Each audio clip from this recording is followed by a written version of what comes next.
introducing yourself and let us know how you learned about FREIA and what you're doing in real estate. And we see a few new people here. I think Scott, maybe Agatha, Winston, and anybody. Go ahead. Just and Edie maybe might be new. And if you want to pass, that's fine. But we'd like to hear from you. Go ahead. Anybody. I was here last time. Okay, great. Me and Bernie. We are spouses that sell houses. We have like 14 units. Just bought 2 more this week. So now it'll be up to, actually we have 15, 16. But we have a bunch of rentals and we're looking for some ideas on, updating our leases, looking for a program to manage the properties, wondering if about that one underrun roof eviction group. I wondered about that. So that's kind of what we're going to cover that tonight. Yep. Perfect. And lease. Great. Thank you, Edie. How about I think she left. Agatha. There she is. Agatha, you want to introduce yourself if this is your first time?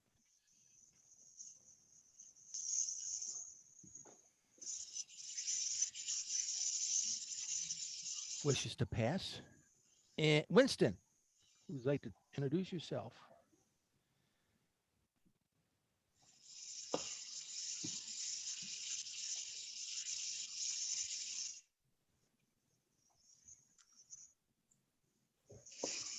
That's okay. And we have where'd he go? Scott.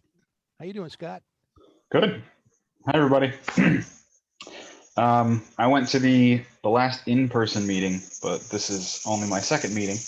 I have a couple of units here in Rochester, and I'll be expanding at some point in the future.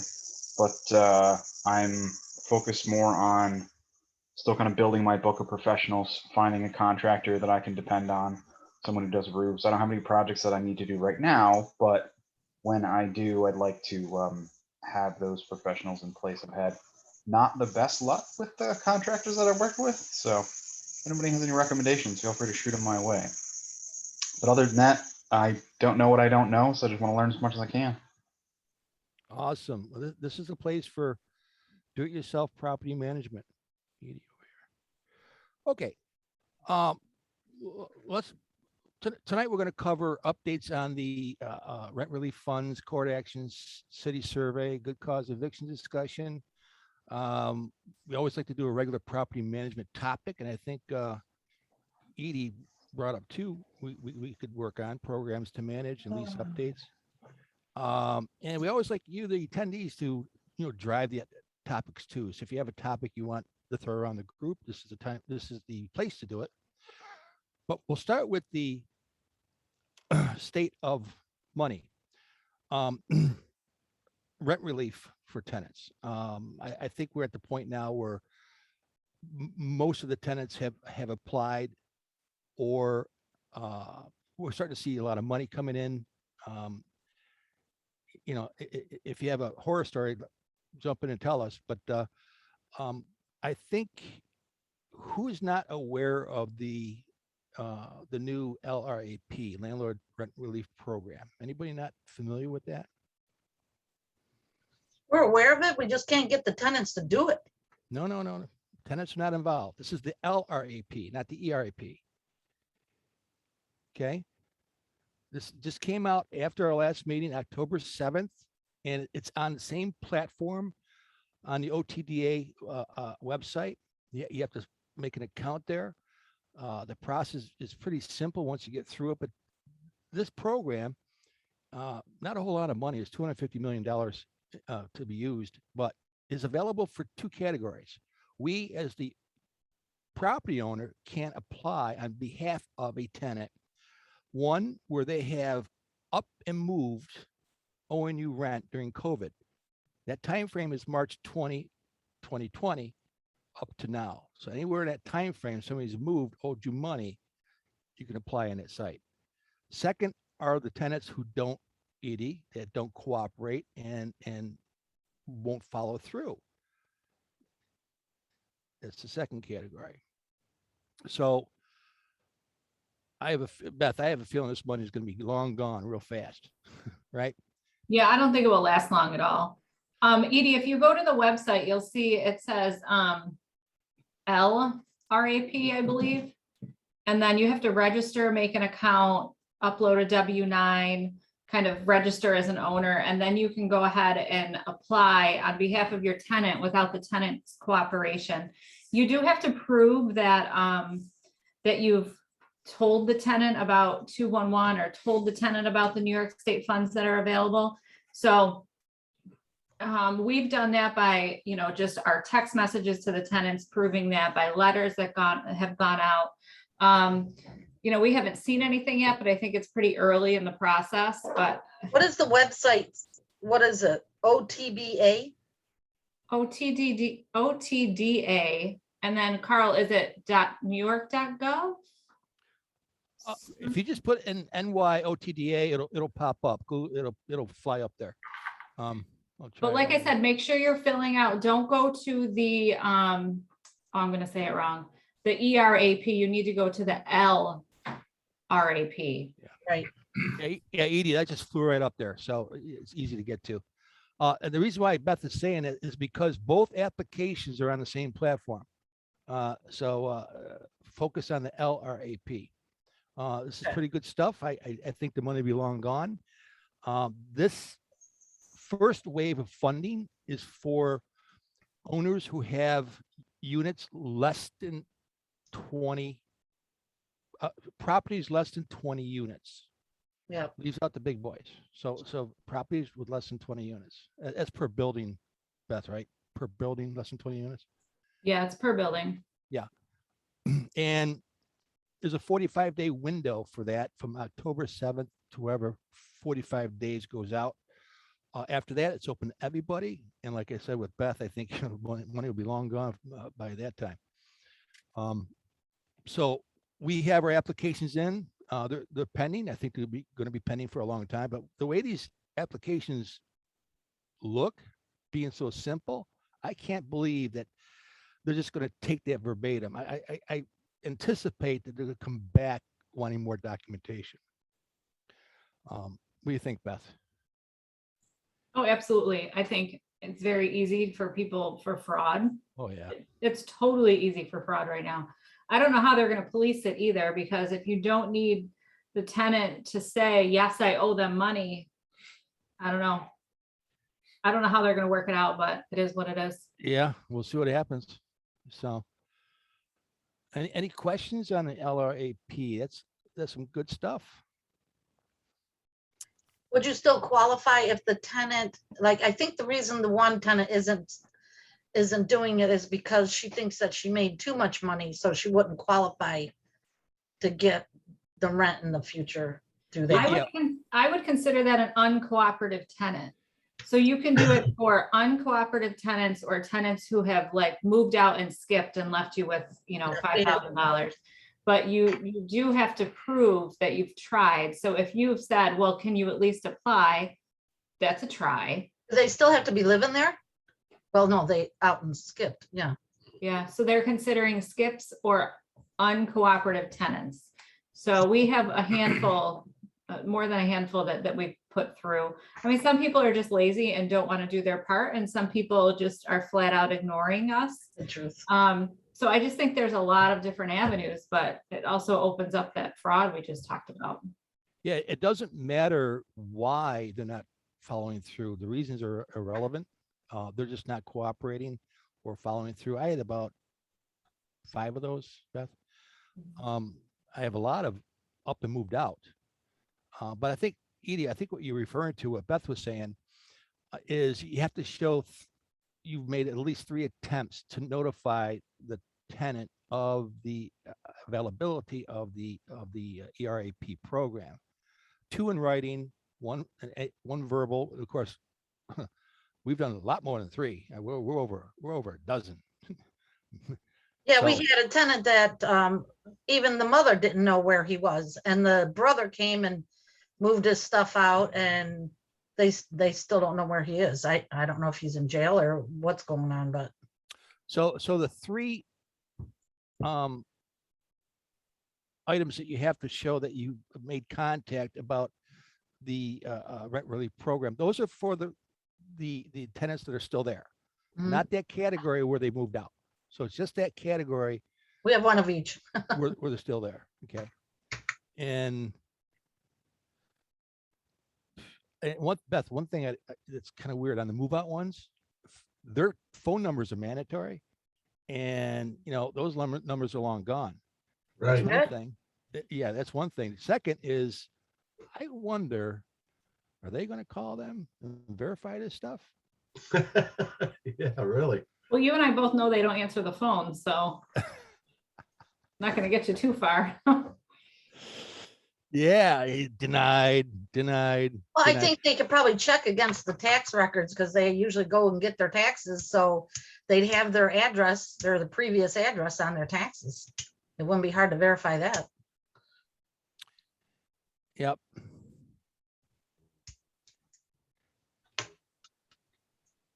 If they want to get a tax return.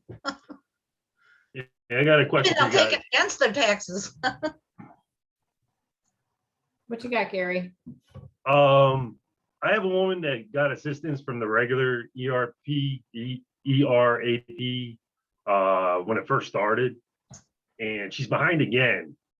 Out of the blue, I just called 211, asked if these people could apply twice, and she told me no still. Right now.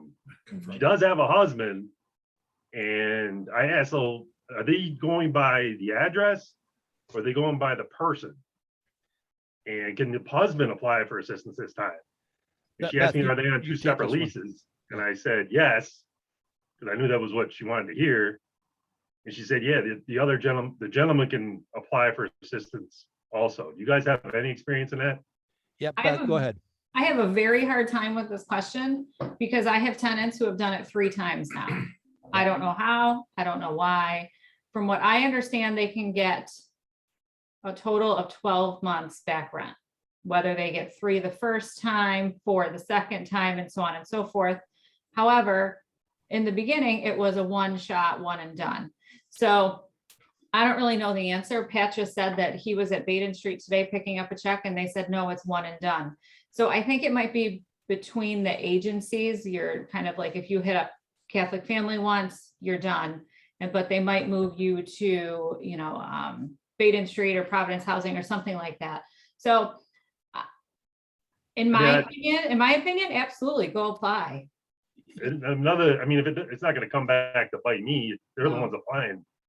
If And they- my tenants who have done it 2 or 3 times, they're using the same name, same address, the same person is Still good. applying. And Gary, I concur with Beth. I'm experiencing the same thing. Same tenant, same stuff. Second and third time. I haven't got to the third, Beth, but second time, Going to they're going through. church. So encourage them to call 211 and go at it. right. And see what happens. See what happens. I got a story. I have a tenant who actually works at an agency doing the rent relief, 12 months behind in rent, applying for rent relief. Get that. They know what to do. She couldn't do it, so her husband's applying for it. It's a mess. We had one like that worked at the church and the mother would write the checks for her. Yeah.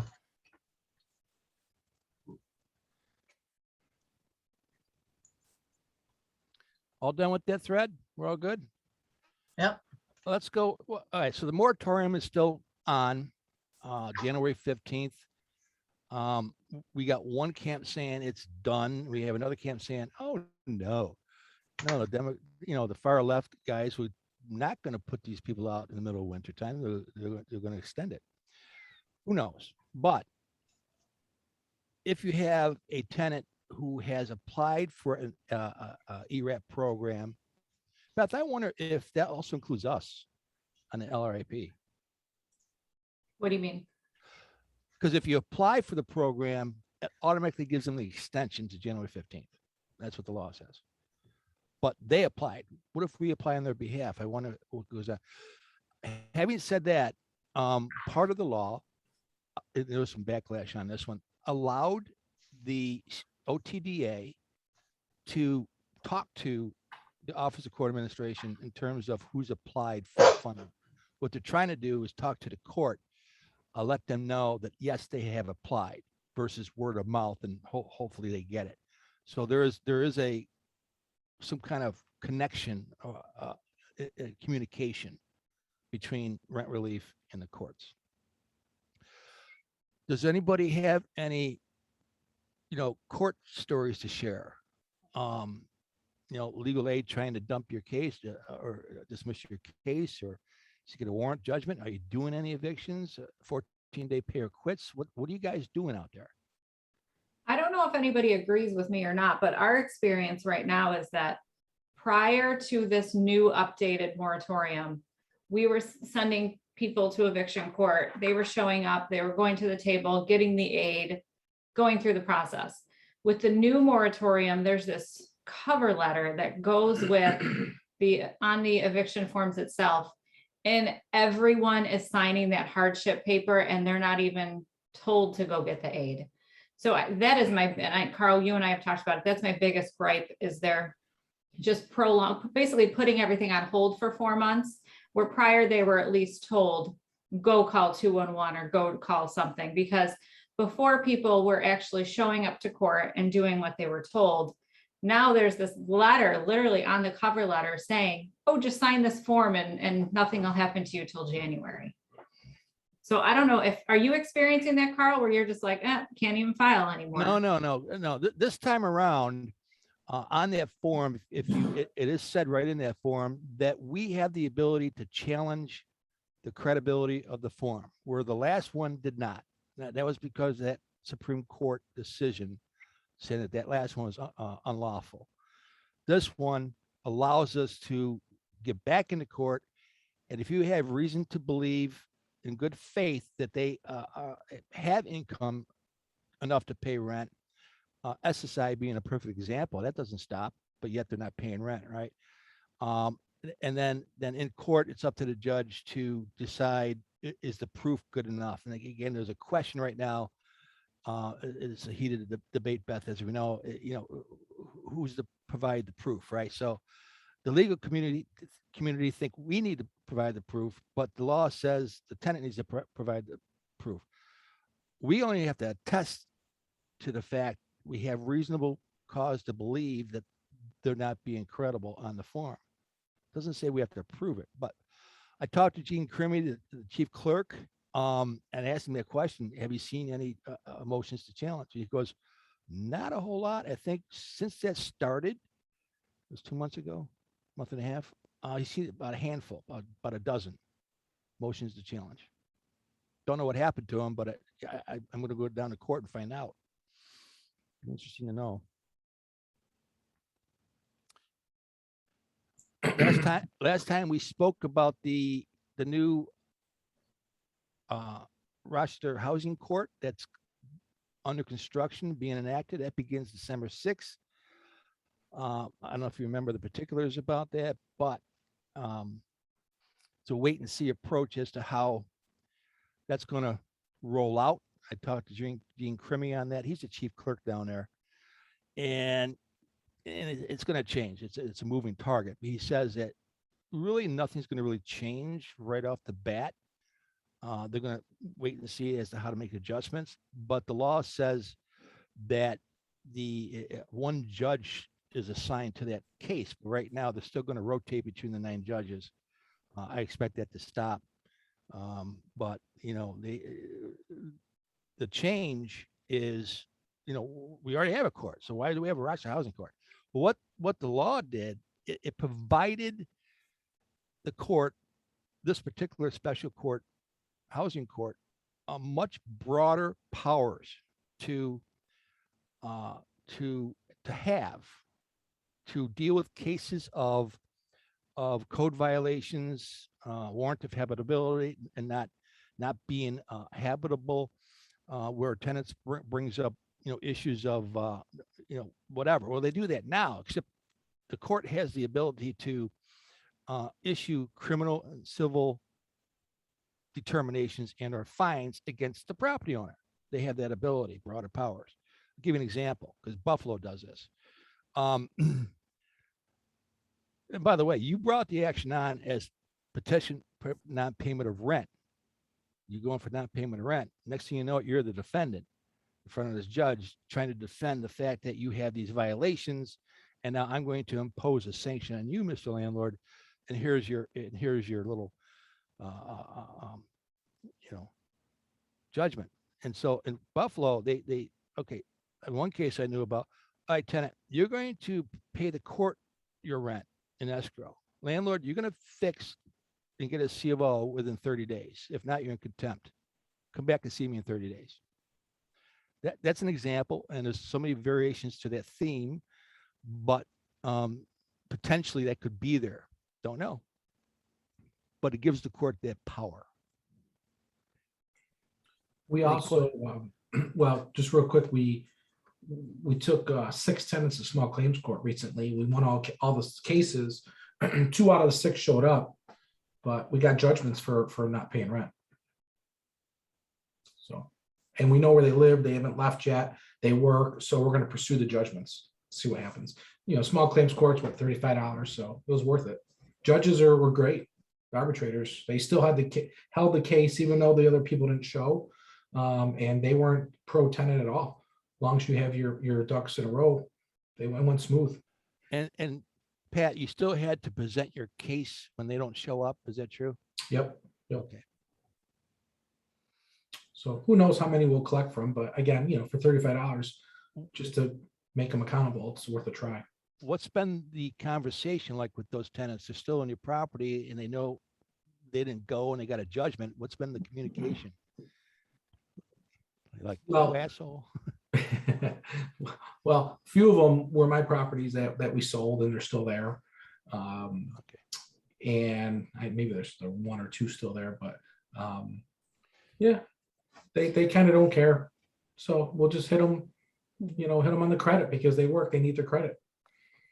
So just something else, another avenue.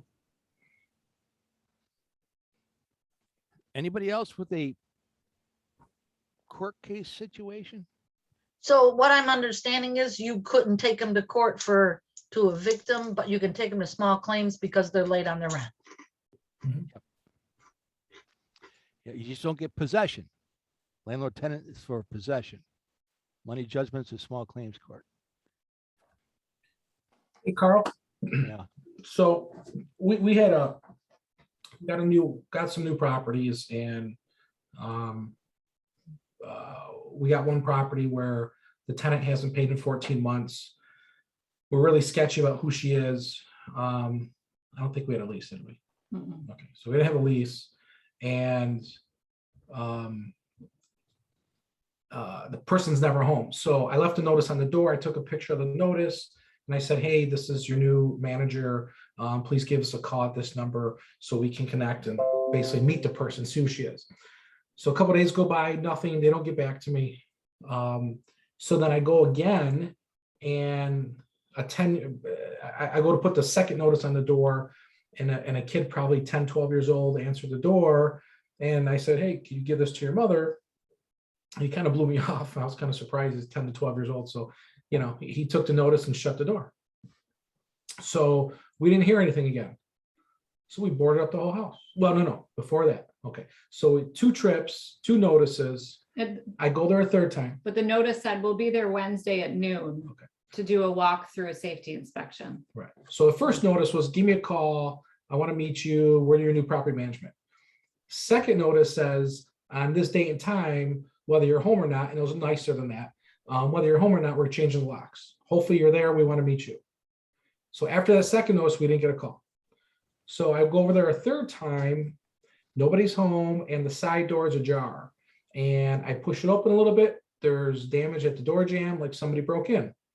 So me not knowing the history of this, I call the police.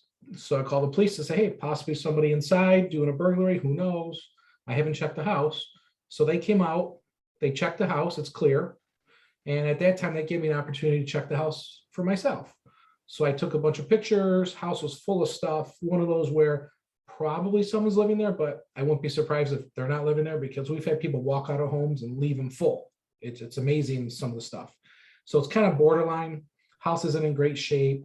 So at that point, Hold on, you know, I just want to yeah. chime in here. So we took over from another management company who said, I don't really know who lives there. We haven't heard from them in 14 months and they've never paid rent and we don't go in because they have a dog.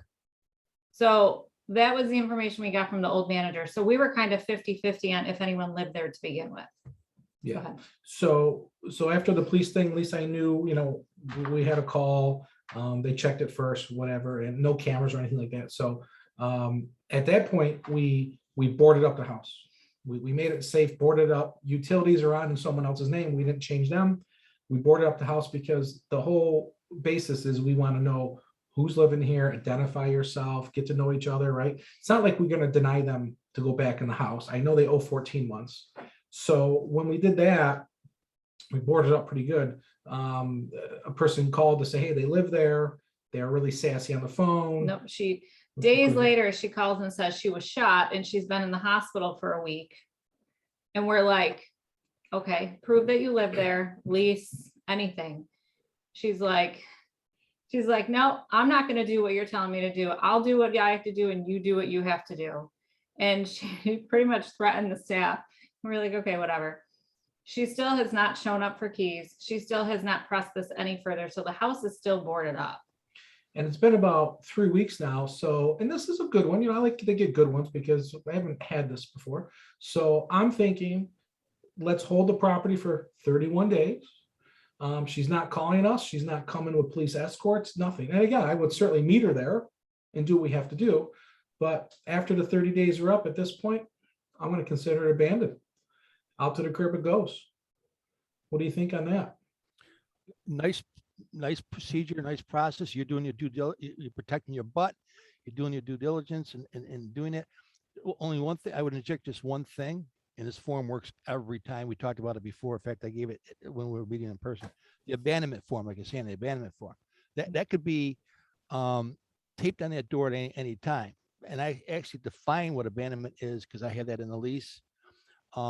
Essentially, and on there, all apartment appears to be abandoned, blah, blah, blah, blah.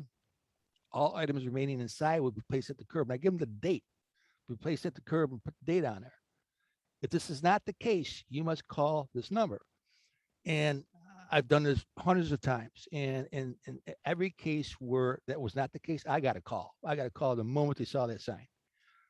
If they didn't call me, that told me something different. Secondly, they broke in the side door. Well, when I went there a third time, the door was ajar. Don't know who broke it in. And after this third time, a week or two ago, a male called to state that he left his wallet in there, claimed to be an occupant, but we're like, again, show us some proof, and he never called again. Nothing happened. So I don't know who broke in that side door. I did talk to neighbors, and neighbors state prior to she's not home during the day at all, just comes there at night. They described her, but again, I've never seen her personally, so I don't know what she looks like. I don't know if she meets the description they said. It's just kind of weird though, because like I said, the house is full of stuff. She did call the office and then just disappeared. All she had to do was give us an RG&E bill with her address and her name on it, and we would have let her back in, but she's not even doing that. So Did you change the locks on that? Yeah. Okay, so she needed to get a key then. Yeah, right. And that's what, And you're watching this property every day or two to see if there's a break-in and that kind of thing, right? All the windows are boarded? it's hard to get to the windows. It's kind of on the first story, 1.5 stories up, so it's kind of tough. But we did the doors, and we check it like a couple times a week. And so I figure at this point, like I said, this is kind of out of the norm. So yeah. I just said, hey, let's wait the 30 days. I'm not worried about if the RG&E gets turned off. It's still a little early for that. So wait the 30 days plus. Maybe I'll do the abandonment on there, just to let them know at this date, this is where it's going to go. But that's about it. It's just kind of odd. Because I would have done the grant program, right? If we would have known who she is, at least try to apply, uncooperative tenant. So, Gotcha. But with that housing court coming up, I'm like, I want to be careful. Yeah, it's wait and see with that Pat. We really don't know. Anybody else have a war story? And what you did about it?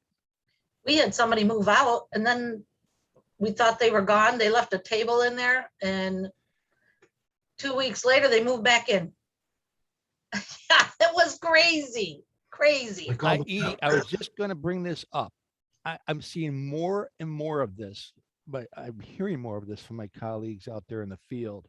I was involved with one of them, but because of the lack of housing and people desperate to look, we got friends and family, ones that move out.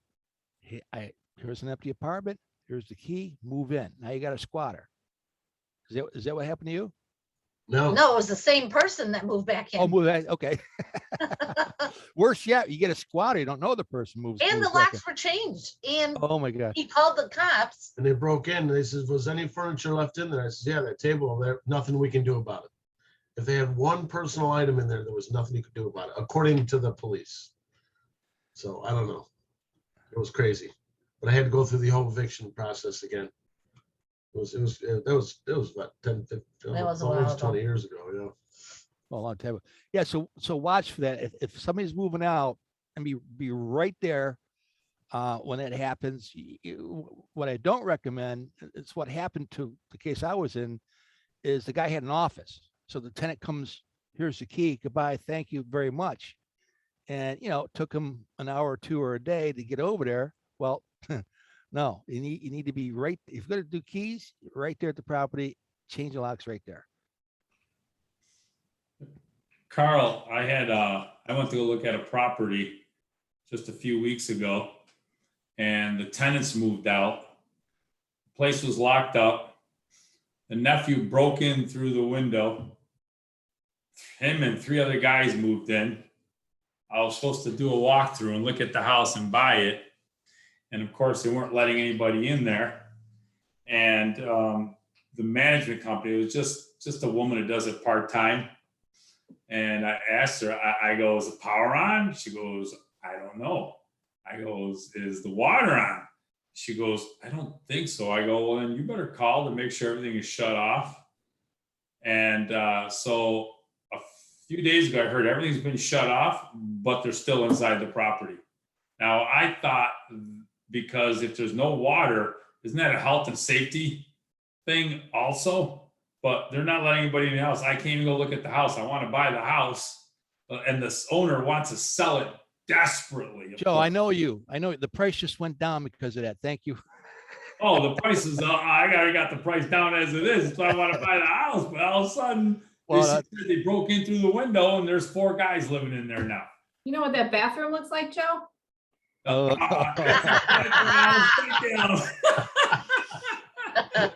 Oh, well, Oh man, that's exactly what I was thinking of. But Yeah. Joe, it's actually my nephew and cousin. So when you walk away, I'm buying it. So $50, hey, Oh man, oh man. I got a space heater there and everything. Oh my God, yeah. So I told the lady, I said, listen, let me know when they're out. They're still in there. I don't know how. So that's another example. This is happening more and more. There might have been criminal activity going on there, but people get desperate. If you're gonna leave a house empty, get blinds up in the house, make it look like it's lived in. Because if it don't look lived in, you're vulnerable, very vulnerable in this market right now. We're even finding that cash for keys is not working for us anymore. And I think it's because people don't have anywhere to go. We've offered one lady $5,000 to move, and literally she owes 12 months of back rent. We'll forgive all the 12 months and give her $5,000 to move. She won't go anywhere. And, I think it's because they can't find other housing, or they just know how good they have it. But cash for keys has worked for us for years. And right now it's like nothing. So my story, Joe, similar to yours, where we had a squatter move in, and that's what happened. So this lady, the thing I was involved with, I was brought in to solve this problem. Handed the key at the office. Another tenant moves in, don't know who they are, but like your case, this house was under contract and that unit had to be empty for closing. And this guy was, I got it close. And it was like 90,000 for a 3-family over on Durnan Street there. And so it was my job to negotiate cash for keys, get to know the tenant, build rapport, get her comfortable. It began at $5,000. It ended up at 2,500, but time is really what made this thing happen, because the more time we had, the more she trusted me and had, felt good about what we're doing, and so, yeah, so it was cash for keys right there. The owner was right there. And, trucks out, walk through, boom, boom, boom. I had my bodyguard with me. By the way, don't ever do that by yourself. If you walk around with that kind of cash, have a bodyguard with you. I had to pay him $50. And change them locks, fortify it, do what you got to do so nobody gets back in. That worked out good. It began by her finding other places. They fell through. She just decided, well, $2,500, that'll get me on she had no income, wasn't working. That'll get me on my feet. And so she decided to put everything in storage and stay with her relatives so she knows what to do with her life. So that was that story. But that all came together because of that contract having to be empty. Yeah. I don't have a war story, but I have a question, and my question is about using a notice of termination on a month-to-month lease. Has anyone had an experience in using a 30 or 60-day notice of termination and then doing a holdover eviction? Well, do it now before a good cause pops in. Mhm. We'll talk about that in a minute. As long as you get your timing down, 30, 60, 90. Right. And if that passes, go to court for holdover. I have a situation, my tenant just got the rent relief. I just got the check for the rent release, rent relief. So you sign a paper that you won't evict for 90 days.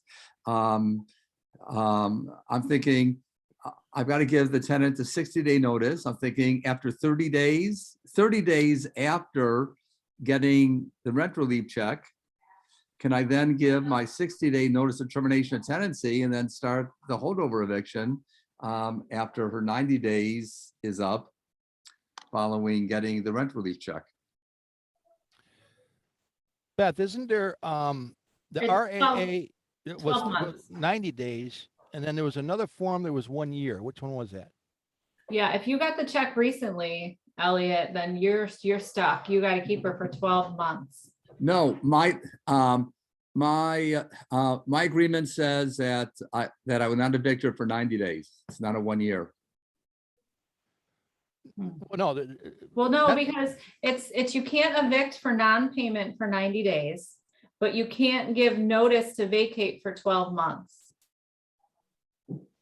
That's in the RAA agreed contract, right? The new one. Right. My con, Not your contract contract, I have it, not the new your one, this one. contract, Elliot, the agency contract, the one that you signed to get that money. My contract only says tenant will not be evicted for non-payment for 90 days. Okay, so Yeah. you got the first version, because remember, Beth, they came out with that second version. I'm aware of it, but that's not what I was sent though. Yeah, but no, but he's saying you can't evict for non-payment for 90 days. He's trying to do a holdover, give a vacate notice. That's still 12 months. Yep. Yeah, and Elliot might have to with, check that. yeah, Make a Elliot, phone call. you might have to call on that because I'm pretty sure you cannot give a vacate notice for 12 months after you accept I'm those gonna funds. pull out one of those right now. What does your lawyer say, Elliot? That's right, you're. I'm going to be contacting my eviction attorney.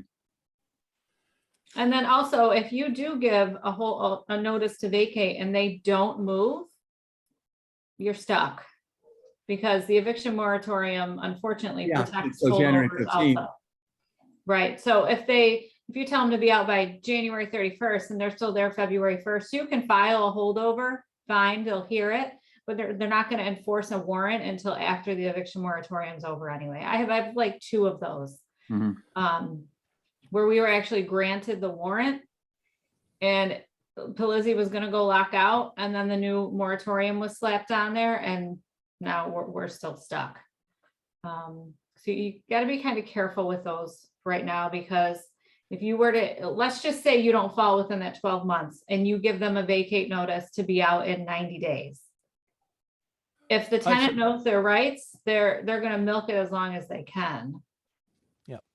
Elliot, so I'm going to read you the exact word on the RA that you signed. In fact, I encourage everybody to read all of this. Don't just sign it. Because here's what you're giving up. You shall not increase the monthly rent of the amount of the last month that they paid. You know, if you're 800, you can't increase it for a year. It's got to stay 800. You cannot evict this tenant for a reason of expired lease or holdover tenancy for 12 months after the rental assistance payment is received, unless this dwelling is located in a building that contains 4 or fewer units, and you're going to move into it. That's where we're occupied. So yeah, Beth is correct. It's Mhm. You get that money, you can't do a holdover for 12 months. Does it matter how much they're giving them 1 year? Is that 1 year payment? 1 year's worth of rent, and then you can't evict them for 1 year? Or they only gave him 90 days of rent? Right now, from the last month that they paid. So they paid for October, your clock starts November on. If they paid August, your clock starts September on. So they could just The pay last 1 month that month. they paid on the rent relief program. Right, so they could pay 1 month and then you can't evict them for 12 months. Well, no, That's no, what- no, non-payment is exempt from that. So if they, if, right, so if the state caught them up to date and then they stopped paying again, you cannot evict for non-payment for 90 days, but on that 91 day, you can evict for non-payment. But you cannot evict for a holdover or any other reason for 12 months. Y'all clear on that? So they get a free ride for 90 days after you get paid.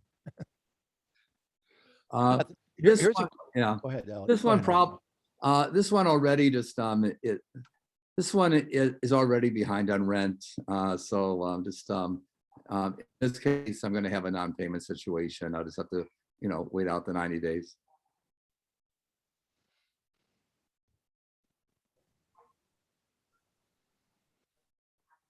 And we got to Anybody- January 15th until the moratorium ends anyway, so. We're finding only about 20% start paying on time again after they receive the assistance. Not good. Same thing here, Pat. I Same think thing. that people are just getting used to the agencies and the bailouts. So they're just kind of like, let it ride until I have to dip into those funds, and then it's just a revolving door. It's not teaching, I mean, we all know it's not teaching anybody any kind of accountability whatsoever. No, we just So- have more tenants who are feeding at the public trough. Yeah, so I think once the moratorium's up and all this money's gone, I think people are in for a rude awakening. The guy that had the guys that moved back in after their brother or whoever moved out, I had a friend of mine tell me that they had somebody do that. So they sent their own person in there to move, because those people didn't have a lease, they didn't have anything. And so they sent somebody in to live there with them. They couldn't kick him out. So then they finally moved out. A little risky, but Yeah, if it worked, it worked. ballsy. I hope he was like a big guy, 300 pounds. Yeah. with Yeah, it's one of tattoos. those kind of things. Okay. Yeah. They didn't want to live with him. That's it. Could I rent that guy? Is he still around? All right. We all done with that thread? Pat, you could announce the good news. Let's talk about why we're not going to have rent control here. Well, because the survey went well.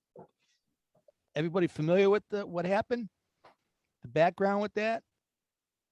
The survey's in.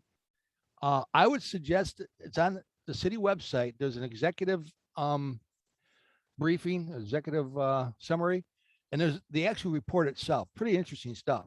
So in there, at the very end, it's interesting. Elliot, I know you got a couple of properties in there, I think, but they actually list all the properties that responded, and there was like, let me get the number here. There was like 668 properties in the city were eligible for rent stabilization. Remember, it's 6 or more. Carl, I just want to interrupt you. Why would they do that? Isn't that a privacy thing? I don't know. It's in a report. I don't know. Doesn't list the name. Well, maybe it does. No, it doesn't list the name of the owner, just the address. But 6 or more units is what would be on rent control. So the little guy, 1, 2, 3 bedroom apartments are fine. And that represented 10,248 residential units. So it listed all the ones that responded and all the ones that did not respond. And you might find your address in there if you have a 6 or more unit. So. And the city was pushing this hard because I got a phone call for all of ours on that paper, and was it Kirkmeyer? I think it was. He was questioning all of my answers on that.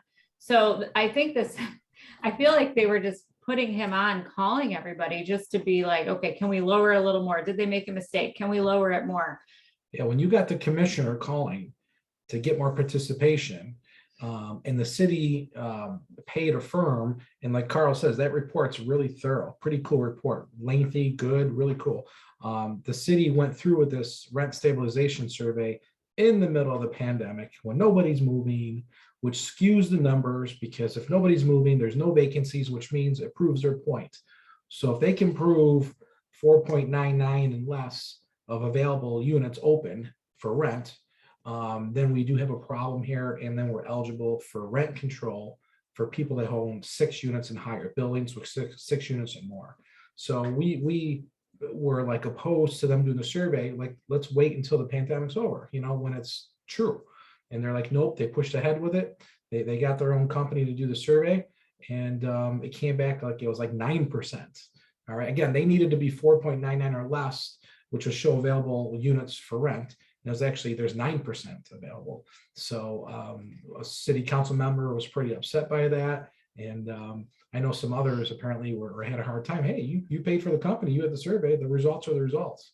But pretty interesting on that, because my take is that, yeah, even though a lot of us don't have maybe 6 units and higher, but when they enact that for 6 units and more, they're going to come after us. They have 1 unit and higher, single families, doubles, triples, that's coming next. So, but we thought this was great news. And I know, Carl, you got the report there, but yeah, really good. And a few more numbers here. So 668 surveys went out, and they had to be back by a particular time, and only 111 surveys came back. Wow, 557 non-response. They were going to go out to each property for a retake. They said, no, we can't do this with the size of this whole thing. So we're going to call everybody. And that's where the call campaign came in, Beth. And it wasn't just the consultant people. It was so overwhelming. They had staff from code enforcement, planning, law, housing, making all these calls, which is why you got the call from Kirkmeyer. This is crazy. After that was all done, they came up to 254, a 38% response rate.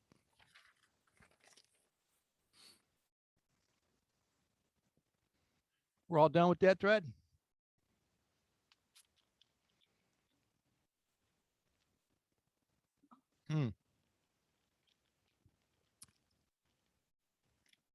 Pat, you back? Yep.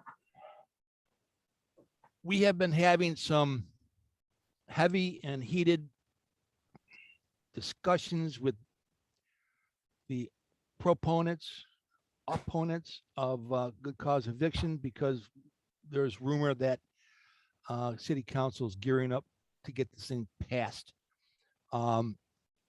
There's some documents floating around explaining what all that is, what it all means. But Pat, take it away. Help our people understand what that is and how it would affect our operation. A good cause eviction is the other side, and I understand their thinking. I do. It does make sense. So what they're saying is that housing's an issue right now anyway. They have affordable, stable housing that doesn't have any violations. And what they want is, obviously, they want families to be able to raise kids, have the kids go to schools that are local nearby, and not have to jump around every couple of years and be forced to move. So good cause eviction means if you have a family that is paying their rent and following the lease, and the lease expires, and we as property owners want to do something else with our property, we can't. We're forced to keep that tenant. Okay, we can raise rent. It has to be within the medium income, which is around 3 to 5% of the current rent. This is all in good cause. And so we can raise rent. Again, it has to be that 3 to 5%, but we can't evict them unless if there's a substantial lease violation. So again, part of me understands, mom and dad, kids and so forth. And part of me definitely understands that. And we also know too, that some providers sometimes get turned off by some tenants and something happens, and it could be a one-time incident. And all of a sudden, when your lease expires, you're out. You get emotional, you're not thinking business-wise. And we know there's some owners that do this. And that's why they're proposing this, is because those things have happened. So unless you have a substantial lease violation, you can't get rid of the person. So what happens if you have a person that pays late but pays, has a loud stereo at times, but the police don't get involved because it doesn't reach that level? You or your office calls them up, they're uncooperative with you, but eventually they cooperate. Now, is that a substantial lease violation? Because to me, if that's my property, and after leasing to someone like that for a year or two, you get sick and tired of that, and maybe, hey, you know what, when the lease expires, I'm going to do what I got to do, renovate it and rent it to somebody else. Well, if a judge feels that's not substantial, what my gripes were, I can't get rid of the person. So to me, any type of new legislation or law that puts some extra boundaries or things on your private personal property, I have a big problem with that. And the other part is, if you're going to sell your property, you have to give the tenant first chance to buy it. And the tenant has like 2 or 3 months to make that decision. And then they have another couple months to get financing. Can you imagine that? If you want to sell your property, you have to go to the tenant, and then you might have to wait 2 to 4 months before, give me a yes or no. Are you qualified, not qualified? And then you do something else with the property. I mean, that's insane. I understand their concept, but to me, it doesn't warrant this good cause eviction. If your lease expires, it's none of your business. It's time to go, right? I may want to renovate the property. Maybe it's rented for $1,000 a month and it should be $1,500 because I'm like way low. So you got to start fresh with someone brand new. Okay. All those rights will be taken away from you. I think the biggest one that gets me is if I were to buy a house from, let's say, Joe, and I know that. Wait, he's not a good example, but okay. Okay. Anyway, if I could buy a house from Joe and he's selling it to me for 50 grand, and I know I need to put 30 into it, and I can resell it for 120 to a owner occupied place. So you're providing housing to a family that they can buy the house, make it their own. I now can't do that because the house I bought came with tenants, and I don't have the right to tell them, hey, I'm asking you to leave in 30, 60, 90 days so I can renovate it and sell it to a family who's going to love it like their own because it's their own. So I think it's taking the property rights away from the owner. And that's kind of my biggest gripe with it. And I told Pat this in our multiple conversations about this, is if I have a tenant who pays rent on time every month, why would I want to rock the boat and raise their rent $200? And you know what I mean? Why would I give them, like, why would I do that? And I think most business owners wouldn't. If you have a great tenant, you take care of them and you nurture them. It's a two-way street. But I think they're taking that small percentage and blowing it up into this is affecting everybody. Yeah, because even if the tenant, pays and they're kind of a pain here or there, most of us would still let them stay because they're paying. Okay. But to me, it's just that the fact that we'd have to go to court to get our property back. I mean, again, in most tenants that pay, your property is going to stay a rental property. Fine. Right. We're really not getting rid of many tenants who are paying. Their lease expires and they're paying. you want to put them somewhere else or you keep them there. But again, you want to change your plans for the property. And to me, if you just give them this 15 or 20% of it, what happens in 2 more years? What happens in 5 more years? I just think it's a total invasion. And again, I do understand what they're saying. I do understand it, but there's pros and cons of being a tenant. There's a lot of pros and cons of being a tenant. I can move when I want, right? Lease is up, I'm gone. Okay. Heat doesn't work, I'm on the phone. All right. The cons of being a tenant is it's not their property. Okay. The landlord's got all the risks. Okay. The landlord can make some money. The landlord's property could appreciate over time. It could be like a 401k. It could be a second side business, a second job. That's the pros of being a landlord provider. The cons are providers have all the risk, 100% of the risk. If there's no heat and it's $5,000, guess what? You got to spend $5,000. Beg, borrow, steal. It's on you if someone's in that property. All right. Major plumbing issues, what have you. If the tenant doesn't pay for 14 months, like right now, do you want your house to go to foreclosure, taxes and so forth? So we have all that risk, just like the tenants, many pros and cons. So I think this is going too far. It's going over the line. And if you're going to choose to be a tenant for whatever circumstances, because they play the victim card and they tried that today. And again, I get it, but I'm concerned about today and tomorrow. I'm not concerned about what you think 1950s and 60s. I get it. But today is entirely different. So we tried to move off from that whole structural stuff because it really doesn't apply. Okay. So just watch that good cause. I think Carl and I made a lot of headway with Alex Turner. I thought he was great. You know, he's in business for the tenants, but he's very reasonable. You know, he wants the moratorium to end. He wants the tenants out if they're not accountable. He gets it. But again, his main thing is to help people and to stop homelessness. And we brought up those points of good cause eviction. I think they stuck with him, but to me, the tenants want more control, and they'll tell you that we want control. Well, then buy your own property. That's all. I agree with Pat wholeheartedly. I mean, the principle of it, this thing erodes our property rights away, right? Our property rights are given to us within the Constitution, and they're hacking away at that. And it's one of the first steps. This is one of the if they get this by, there's more coming down the road, right? Property rights, it's just wrong. Now, in reality, we talked about this. Why do we even need it? Because I guess me on here. That's John Lipa. All my petitions to evict come with good cause. Everyone. I've done over 3,000 evictions in 38 years. I lost count. Everyone had good cause. I'm not so concerned about this because we're in the move-in business, not the move-out business. And on my termination notices, I actually give them the reason why I'm doing it, the good cause reason right there. So we want people to stay. They're paying rent on time. They're taking care of the place. We have no reason to evict. Now, let me clarify something. People are throwing this word eviction and evict around very loosely. Eviction is, you say eviction court, it's not eviction court. It's a civil court to bring forth a petition to gain property back. It's a petition. The eviction is the actual extraction, the removal of the tenant from the property. That's an eviction. And I bring this up because when I say over 3,000 evictions, I misspoke. I brought over 3,000 petitions to court. And I got to tell you, I have a 20% rate. 2 out of 10 tenants don't get evicted, but they've gone through the petition process. Why? I'm in the move-in business, not the move-out business. We're going to work out an arrangement, a workout plan, or they move on their own. We have an agreement. They move on their own. And 8 out of 10 don't get evicted, but they've gone through the petition process. So understand that difference. People say eviction. Oh, there's 3,000 evictions. No.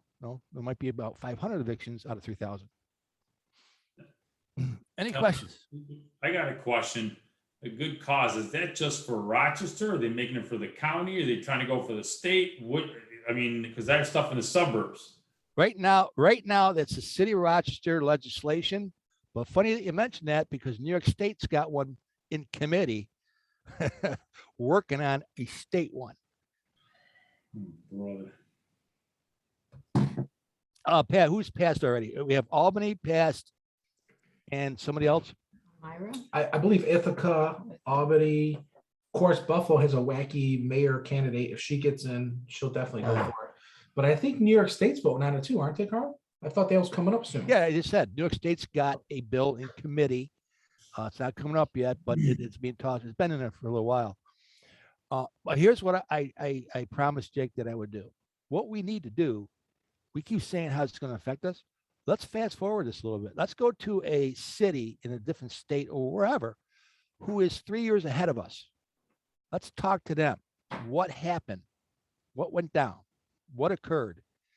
What were the effects of this list? I really want to know that in terms of experience. So I'm going to work on that.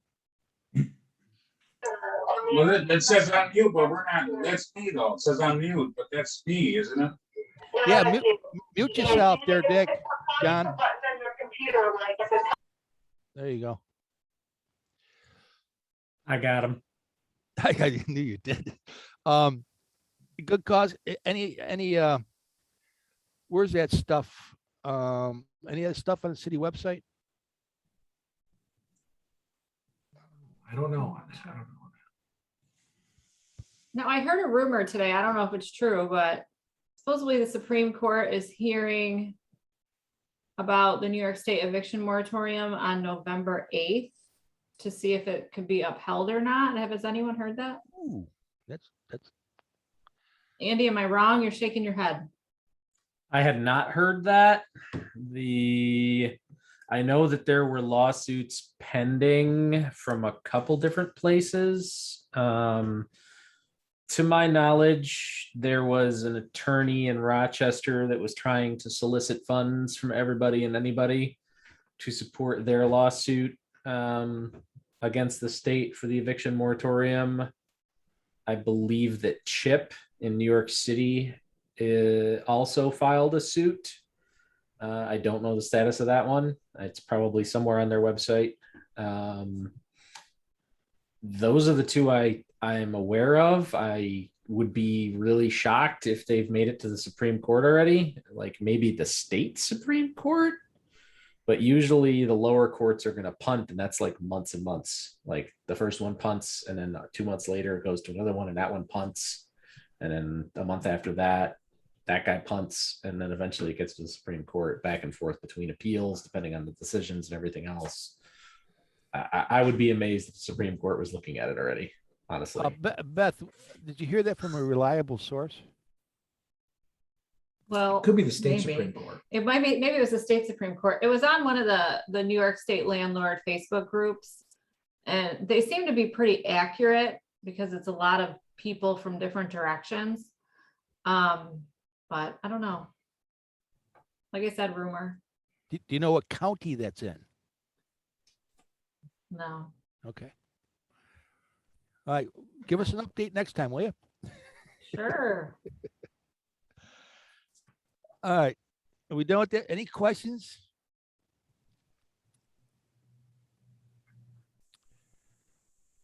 Can we get a copy of an updated lease from somebody? Well, okay.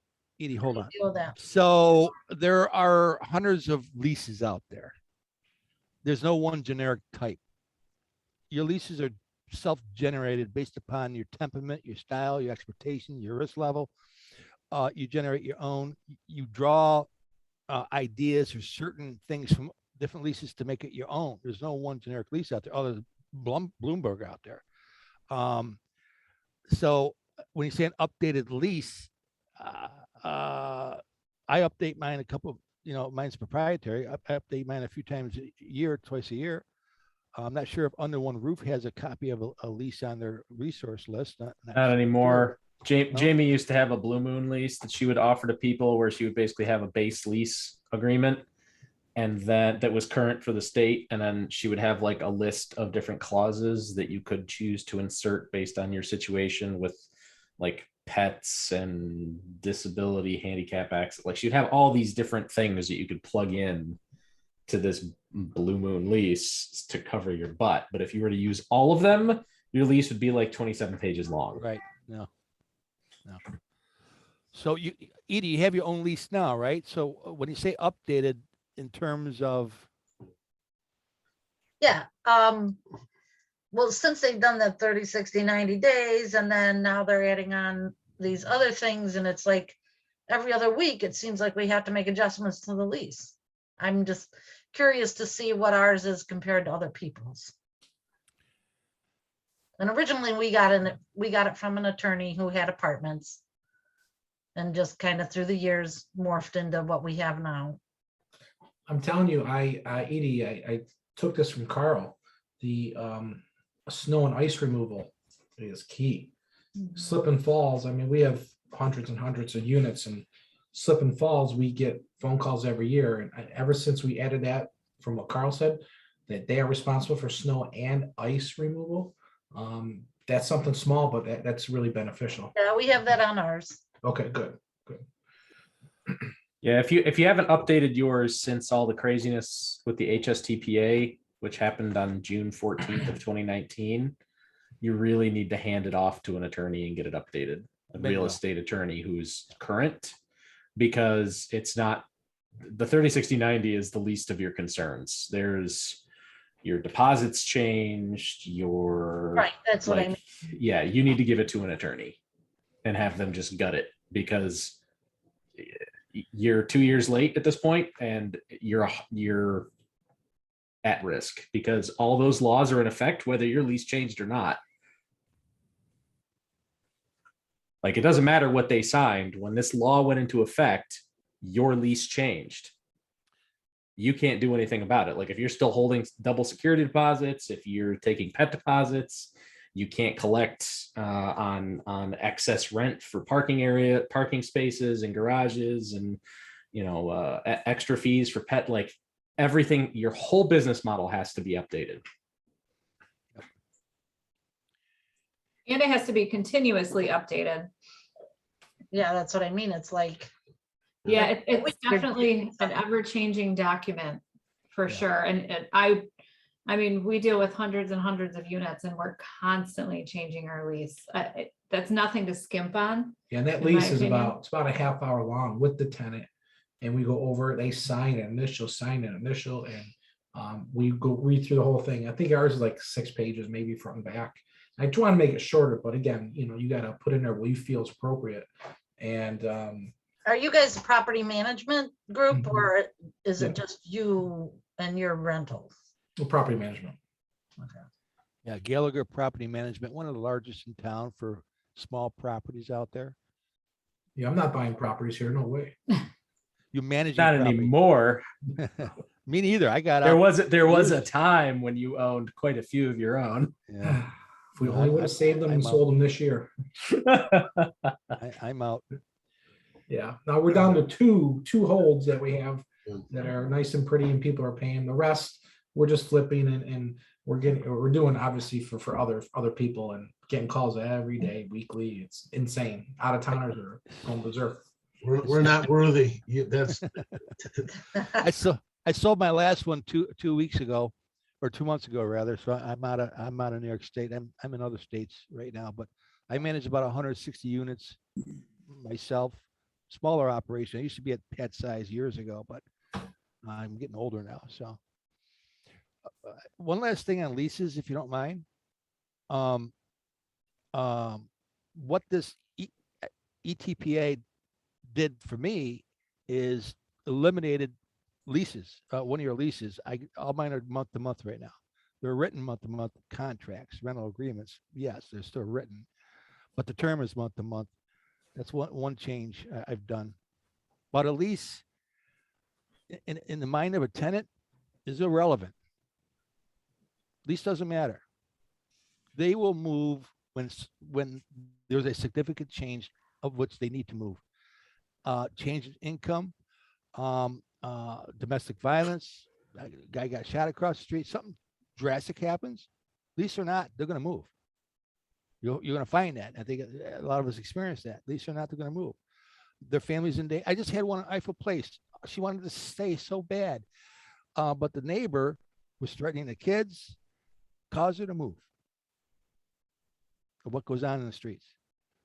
Very common out there in the C and D property areas. So I don't take leases that seriously because, like I said, if they're paying rent on time and keep the place up, they're staying. Lease or not, something happens drastic, they're moving. So that's my opinion on leases. Yep. Anybody else? Generally most, just to kind of wrap it up and close it, the most good real estate attorneys don't see lease reviews as moneymakers. It's something that every single lawyer out there who deals in real estate has available. So it's a commodity. It's a very tightly priced thing.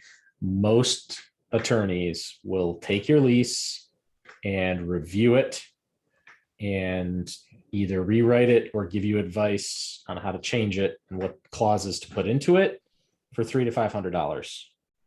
Just pay them. Do a lot of people in this group do their own evictions, or do they just pay the attorney and say, to help? You're not Oh. allowed to do your own evictions anymore. Oh, well, you can, but don't try it. Nowadays, I used to do all my own, but no. What's happening now? You gotta have an attorney. And even they're screwing up too, but you gotta have legal representation. Mainly because the tenant side they now have their legal representation. They all do. It's almost mandated. Tenant comes in by himself, judge is gonna say, go out in the hallway to see legal aid. They all get represented now. If they're not, they're gonna be. So you need to counterbalance that with your own attorney. It's crazy because I used to complain in 2019 and 2018 about, oh my God, these tenants have so many rights and blah, blah, blah. Now I would kill to go back to that time. So easy back then compared to what we deal with now. Yeah, I did my own. You can still serve your own 14-day pay or quit to initiate it, make sure you do it right. Then I hand it off to the attorney. Go. Beth, it finally broke my back. I was on you for a long time about stop doing it yourself, you dumb. Let someone else do it. These changes just forced me to, no, I love doing it myself because I had control of the timing. I know the people, I know what to do, when to do it, because I know what I'm dealing with. The attorneys don't. That was my advantage by doing that, especially the timing of everything. So, we all done with this? Next item. Jason, would you please talk about your exciting experience with SBA?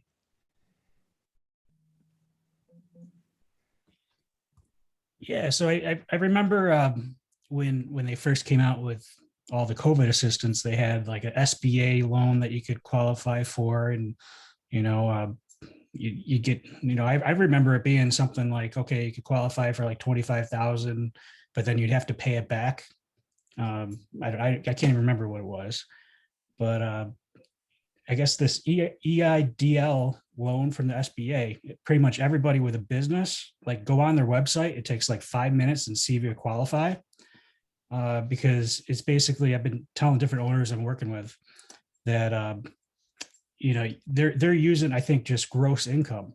So it's like the amount that they're approving with basically no documentation other than your tax return is really just unbelievable. So, I'd check it out. And so you've gone through that. You've been approved and got money. So I mean, devil's in the details if it actually comes through. But there's like little requirements in there where you have to keep track of every dollar spent.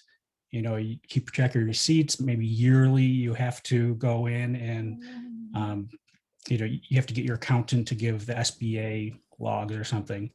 I mean, but the loan itself is basically for the first 24 months, you don't pay anything. And then it's 3.5% interest for like up to 30 years. So, I mean, paying off some private financing or figure out how to use that creatively definitely could help a bunch of people. Have you been approved? So it was approved, so it's just, you know, it was just shocking, like how easy it was. So I'm just like, I'm kind of skeptical. But it's, you know, I'll let you know. And You just described the LRAP process is crazy simple. I'm skeptical. yeah, I couldn't believe that either. You know, it's like they So- made us give a like blood test for the first one, you know, so it's like, So Jason, what entity or what kind of business did you apply? In other words, can a real estate investor as a business apply for that? I would try it, you know, if it's on your tax return.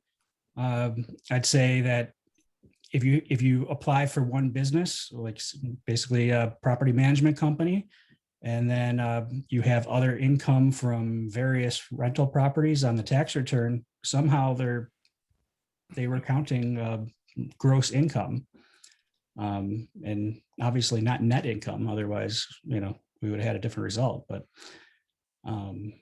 it was you know, definitely worth 5 minutes checking it out. Thanks for the tip, Jason. Any questions for Jason? Yeah, I do. I have a quick question. Now, I did the SBA thing the first time when it first came out for the 3.5%, and we got that. Now, are you talking about the second round that they're doing right now, or that they were doing, Jason? I mean, possibly, you know, like I know I don't know if they loosened the requirements from when it started, or they're approving at higher amounts now because they have more money, or what's going on. But, you know, it's. I know that, I mean, when I did it, it was 3.5%. You don't have to pay for, I mean, it was ridiculous. It was to not even do it because it's 3.5%, which was fantastic. I know CMB, I did it through CMB Bank, which is direct to the SBA. Some of the other people out there were not direct. So we were I was using I have a couple of contacts there, Lindsay Moyer, who was fantastic, which expedited it for us. But for me, I did it for 4 LLCs, and they were all for real estate. Yeah, no, it's pretty, you know, it's something. So it's, I think for like $25,000, there's like basically, you know, that you don't even have to give a personal guarantee or anything. And then it's, you know, it's basically anything under 500, you don't even have to put a mortgage on a property or anything, is the deal. So, I mean, they have a whole list of different requirements and stuff, but I mean, You'll be paying that back till you're dead, 30 years. oh, yeah. Joe, I think if you spend it on property, I think if you buy a property or you spend something with that money, I think you have to somehow account for that. And if you want to sell that property later or do something, you have to get authorization from the SBA. I think there's some kind of funny thing in there, but it's still, I mean, for 3.5%. Joe, you got 4 loans, you said? Yeah, we did 4 LLCs. And then my partner did, one of the guys I do stuff with, he also did it in one of his other LLCs too, all for real estate. So, I was shocked. If money is less than 4%, it's basically free. Get it while you can. Yep. Oh yeah, it's ridiculous to not go after it. I couldn't believe it. You know, I was like, you know, you usually hear about this stuff from other people, even on TV, thinking, okay, this can't be for real. And it was. I was shocked.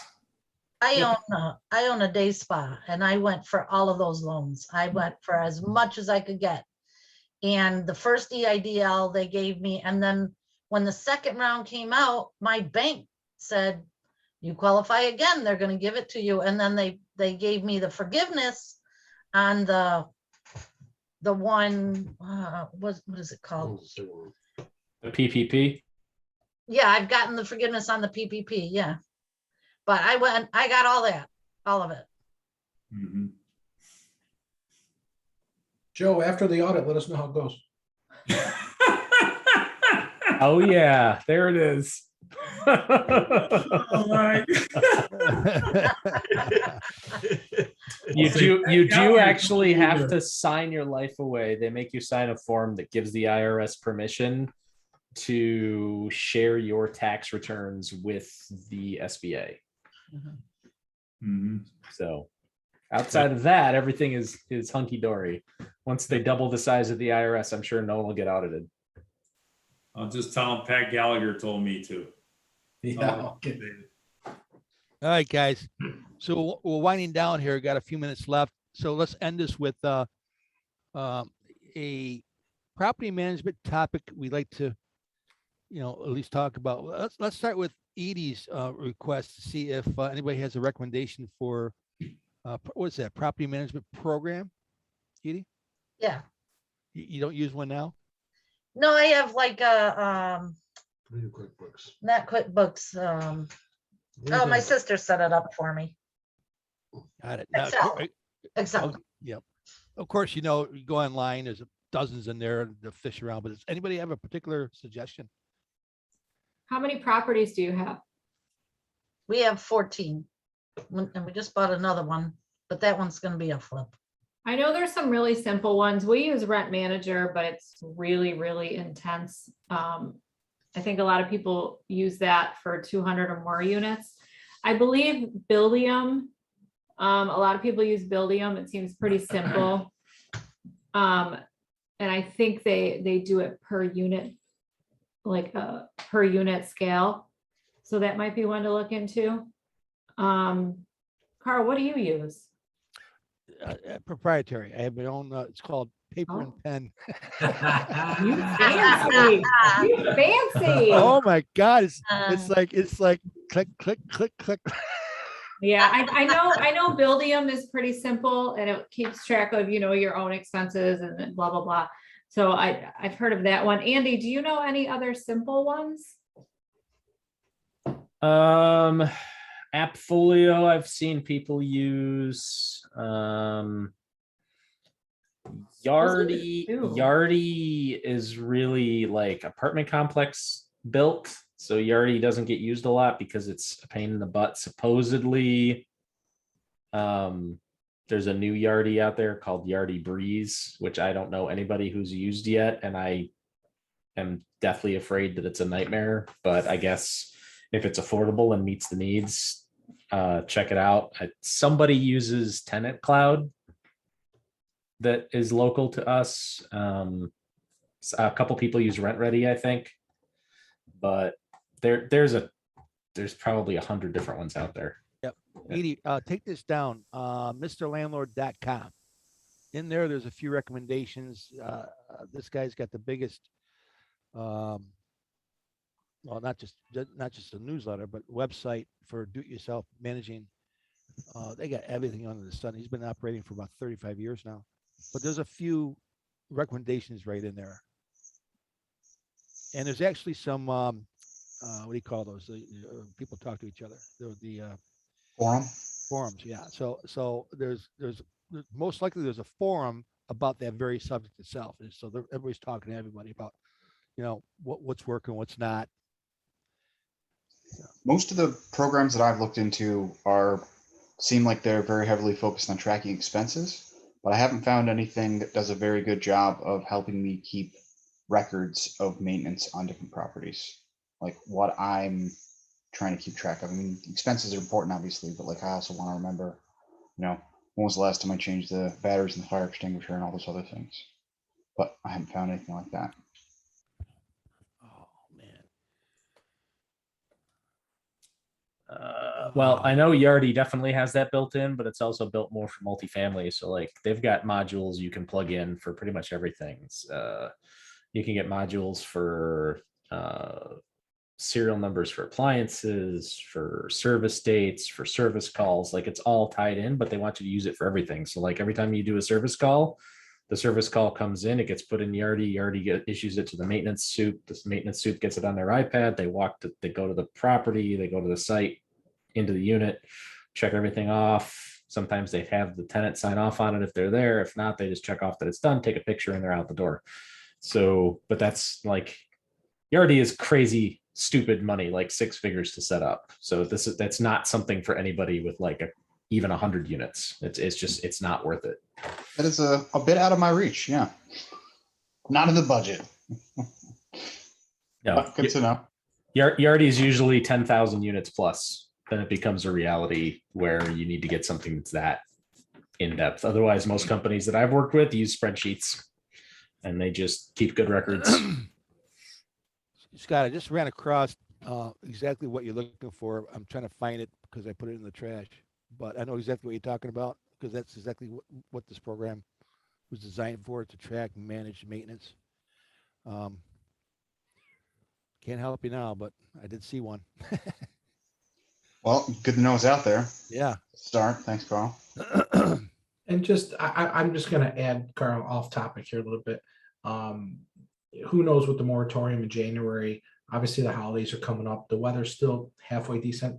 If not already, I would get into your properties now. We're trying to get in there now to do furnace filters, thermostat batteries, check-in stuff, take a bunch of pictures, because you can go under even uncooperative tenants go under the pretense of you're doing a health and safety check. Because of the pandemic, you haven't checked your properties in a while. Obviously, the furnace filters are big and you want to check your water tank furnace and so forth.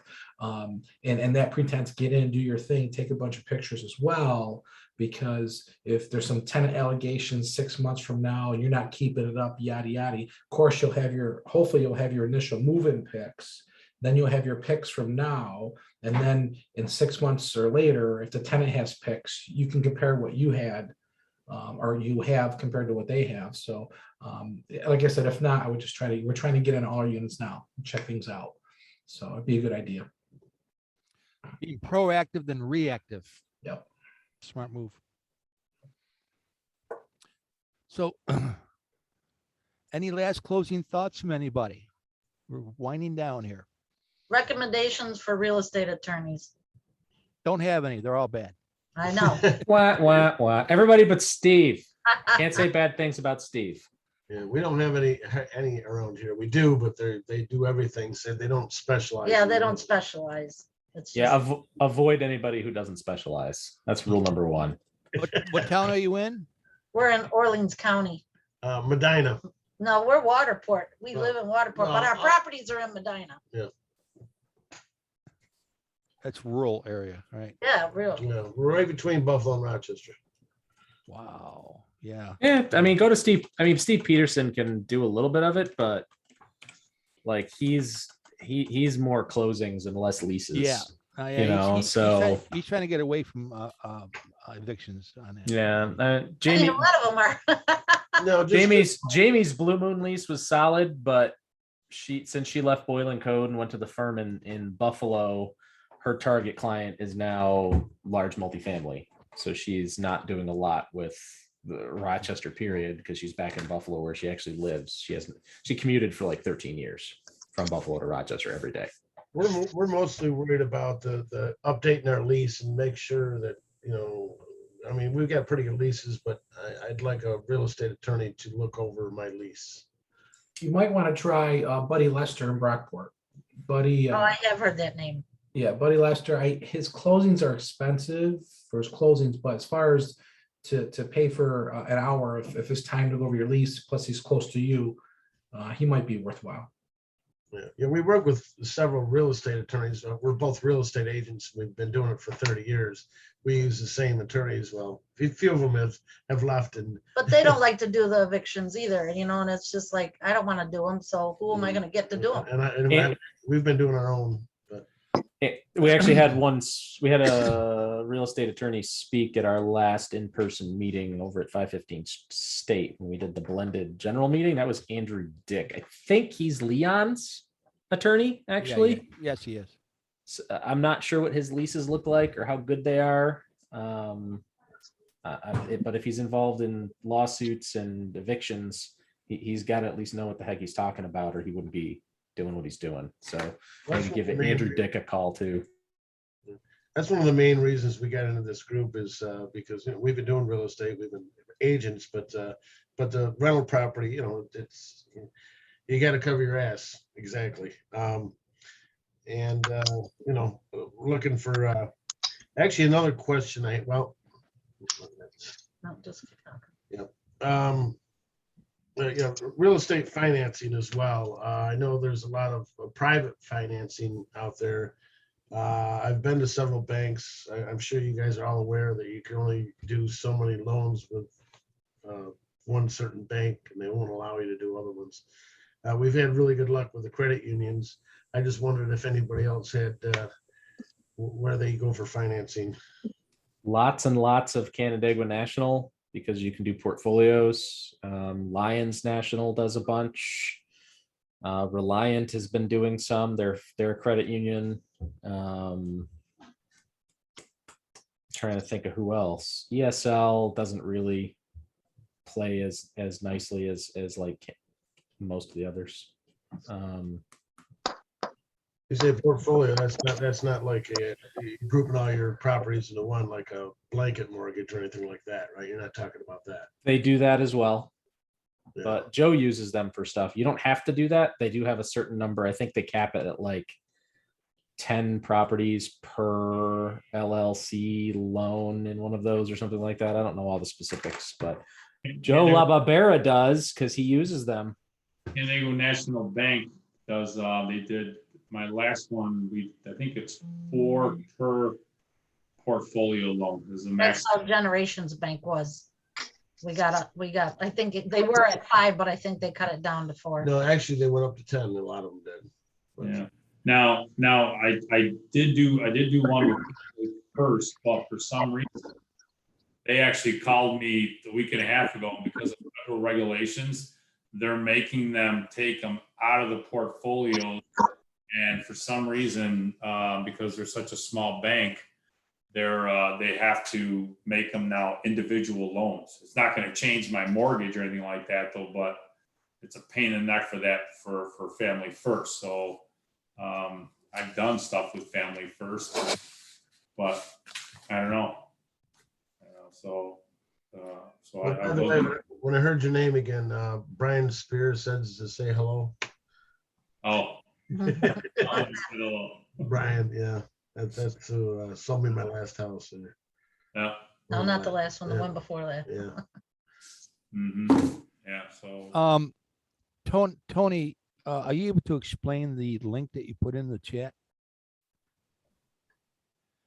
If you're. Yeah, that's just a free service for different software.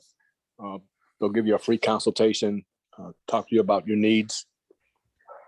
I actually used them a couple of times and for some rental property software, and they gave me some recommendations based on my criteria. Yeah. Thank you. Yes. All right, guys. It's been a great. I have a question for you guys. Go ahead. How do you actually go about collecting rent payments? What do you use?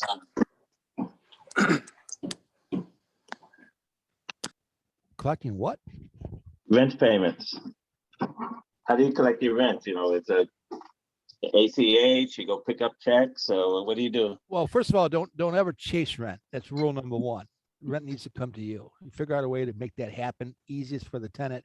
Nowadays, a lot of online stuff, and I found there's so many people that have Cash App. It blows me away. But online, direct to the bank, all that kind of stuff. If they don't have that ability, money order through the mail, check through the mail. Anybody else, Beth? I mean, we do check money orders. A lot of people drop them off, but most of our tenants just pay online. It just goes directly into our software. We don't even have to enter it. And a lot of them do auto pay. Some of them get kicked back, but I just think that the more you hold them accountable and you don't hold their hand, you give them, 3 or 4 different ways to pay. There's no reason they can't get it to you. Okay, now you're saying pay online. What does that mean? Through ACH or through? Yeah, our program has ACH payments, or they can use a credit card or debit card. It really depends if you have a software program or not. It's through their website, Leslie. They have a website, pay online through their website, right? Oh, okay. Oh, through Gallagher's website, right? Yeah. Yeah, I mean, You if you can- don't have a portal or anything that they can pay through, like Carl said, Cash App, people even do Venmo, stuff like that, Cozy. Yeah, we'll take your tenant's rent, him, send it to Gail. We'll cut you back some. They just started QuickBooks payment. If you have QuickBooks Online or one of the other QuickBooks Intuit suites, they have recurring payment setups for ACH and credit cards and stuff now too. So, and it's relatively reasonable because you can just send links to people. You can have a link online or they can just click to pay. And you can automate it all. So it'll send invoices on a regular basis. So they just 3 days before it's due, an invoice shows up and they click it and pay. Or it auto deducts every month, but it's cheap. It's like 1% for ACH and 2.5% for credit cards. And it doesn't matter what kind of credit card it is. It's kind of a no-brainer. And we pass our fees along to the tenants. So before it used to be like $1 a transaction and we used to just chalk it up. But when you have 600 units, that adds up every month. So we pass it along to them. I think it's like 3% if they use a credit card. If ACH, it's like 1%. So you pay for convenience. Tenants who use online banking can use Zelle and it's free. Zelle is Zelle. Zelle has a lot of exposure issues though. Not for you taking the money, but for the person using Zelle, there's a lot of exposure because your bank will not refund you for fraudulent charges used with Zelle. So if somebody dings that Zelle account, that money's gone forever and you're never going to see it again. So if you're using Zelle is bad I'm not ever going to sign up or use Zelle for any of my accounts ever for anything for that reason. Is there any preference for Cash App or Venmo? It's whatever they got. I don't care. I got all three: PayPal, Venmo, Cash App. The more you got, the more access they have to pay you. So, Are there any fees for those? no. Okay. PayPal, no. Venmo, no. Cash App. no. Right, unless you want it quickly. Right. Instantly. Right. Yep. They have an instant transfer to your bank for a fee, which I don't use. So. Yeah, QuickBooks does the same thing. They charge like an extra 1.5% if you use it. It's like, why would I do that? You wait 2 days. Apartments.com is another. What was that? Apartments.com. Apartments.com. Yep. So I didn't hear Artmix, ARTMIX. Apartments. Oh, apartments. Oh, okay. Yeah. So what happened there? Cozy no longer merged with Apartments.com. They kind of have the same format, a little bit more involved because they do everything in their applications, listings, rent collections. They have a whole smorgasbord of services that you can utilize through their Apartments.com site. I guess they charge a fee also, right? No, unless you don't get the fee, but if they pay by credit card and so on, they get a fee. Yep. And they also have the instant. Right. The tenant pays it. You don't pay it. You don't see a bill for it. Right. Oh, okay. And that's only if the tenant has a bank account with a routing number and account number. For apartments.com? Yep. Oh, okay. I mean, if they want it free, they could use cards, but that's going to be 3%. Oh, okay. So if they use a credit card, then there's a 3% charge. If they use their bank account, there's no charge. Correct. Okay. All good, Leslie? That answer your question pretty much? Yeah. Give me something to look at, think about. All right. Guys, let's close this out. I gotta go. I had 5 Zooms today. I'm burnt. Andy, why don't you close this thing out, man? All right. Thank you everybody for coming. Our next meeting coming up at 8:45 in the morning on Thursday, the 4th. Joe LaBarbera's alternate real estate investing strategies meeting. Scott Spear may or may not be able to connect depending on what's going on next week with his family and his availability. I know he's got some stuff going on that went down this week, so he may or may not be able to join. But Joe will be there with bells on for the quote unquote breakfast time meeting. Starts at 9 a.m. The 11th, we have 2 live meetings. If you were not here before, the first one will be actually Pat Gallagher's meeting at Ezzy's restaurant at 8:45 in the morning. Pat, correct? In person. In person only, no Zoom, person. no Zoom component. Yeah, no Okay. techie stuff. No. No techie stuff. So 8:45 in the morning at Ezzy's on Buffalo Road. And then the general meeting is 7 p.m. start to the meeting itself, but get there around 6:30 for networking and to get alcoholic beverages from the bar. That's going to be at the Vinci's of Greece, right on 104, down the road from Home Depot. One point, Andy, this is why I love the 4th Thursday of each month. We get 2 months off. November's Thanksgiving. Yes. December is Christmas. I'll see you next year. Correct. This is the final evening housing provider support meeting until January. So I guess for people who only come to this meeting, enjoy your holidays. All right. We all good? Yeah, thank you. I'm signing off. See y'all. Thanks for Bye-bye, coming, guys. everybody. Thanks, everybody. Bye.